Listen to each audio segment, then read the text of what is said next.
Depuis 10 ans à peu près, la ville d'Évian en Haute-Savoie est investie par des flottins. Ce sont des personnages légendaires réalisés en bois flotté. Pendant la période des fêtes de fin d'année, les flottins créent une ambiance festive et poétique, il faut le dire, dans la ville.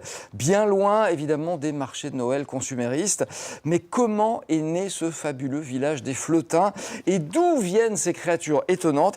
Eh bien, c'est ce qu'on va voir tout de suite avec leur créateur. Bonjour Alain Mazzoni. Bonjour. Merci de nous avoir rejoints, d'avoir bravé le froid et la neige pour venir d'Annecy. Tout s'est bien passé ce matin? Oui, même pas peur. Tout même va pas bien. peur. Si vous avez peur, alors... Non, tout va bien. On est perdu. Qui sont ces flottins? Attention, un flottin, c'est taquin, c'est coquin et c'est malin. Donc c'est déjà, il faut faire très attention. C'est un bon résumé, n'est-ce pas?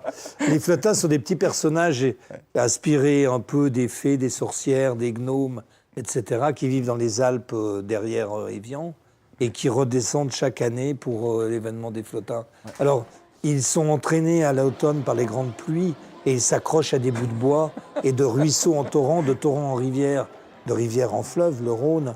Ils sont jetés sur le Léman et là, naturellement, avec le courant, ce qui est complètement faux parce que le courant va direct à Montreux, mais c'est un conte, n'est-ce pas? Et ça nous arrangeait que le courant aille direct à Évian.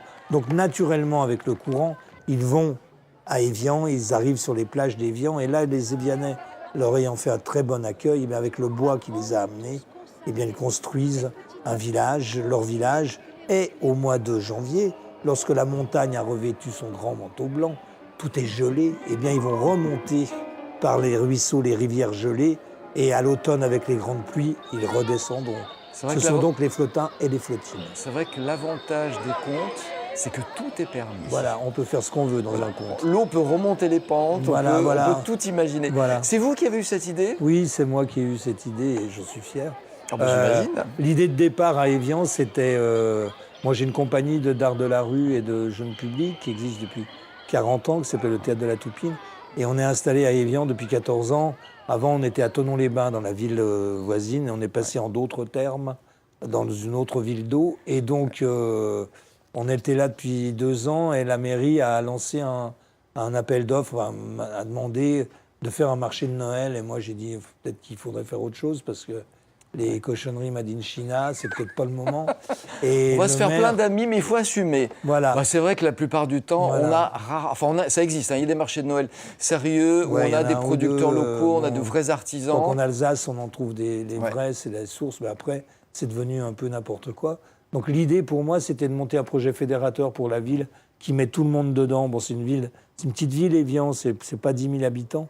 C'est pas le nombre qui compte, c'est l'investissement, c'est ça. Et de mettre tout le monde dedans, les associations, les écoles, etc. Que ce soit un vrai projet politique dans le bon sens du terme. Et puis, c'est pas un projet de quelques jours, c'est un projet de l'année, finalement. Voilà, de l'année, et puis ça travaille à l'année dessus. Et puis, sur de nombreuses années, j'espère que ça va durer. On a inventé une légende, donc à partir de là, ça va durer des siècles et des siècles. Normalement, oui. Alors j'ai dit, ça fait 10 ans, c'est la 11e édition. Oui. C'est vrai que c'est un véritable succès. Si les Évianais, vous leur enlevez leur flottin, ça va plus? Je ne vais pas faire le malin, c'est moi qui ai amené. Donc, on habite les montagnes, alors restons de glace et gardons la tête froide. Mais oui, je crois que maintenant cet événement est... Justement parce que j'ai voulu cet événement fédérateur et de mettre tout le monde dedans. Et ce n'est pas un événement parachuté, et c'est partir avec des vraies bases et une âme.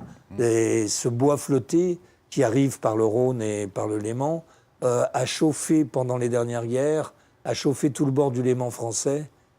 Les gens se levaient le matin très de bonne heure pour aller ramasser le bois, pour se chauffer. Donc il fait partie de la culture locale. Quelque chose, voilà.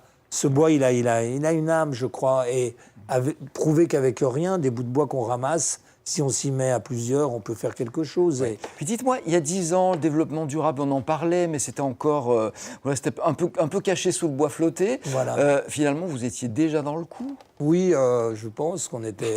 Bon, on veut transporter quelques valeurs, c'est le cas, voilà. Et il y a des valeurs de base dans notre histoire. Et bon, il y a l'écologie, bien sûr. Il y a le conte, le rêve, l'imaginaire. C'est important dans ce monde de brut, là, où maintenant... Et on s'est rendu compte que les gens avaient besoin, les gens aiment... on raconte les flottins et les flottines qui envahissent le village. Ce sont des personnages qui racontent des histoires, mais qui racontent comme ça, entre quatre yeux, c'est pas un cercle, c'est pas un spectacle, on raconte des petites histoires.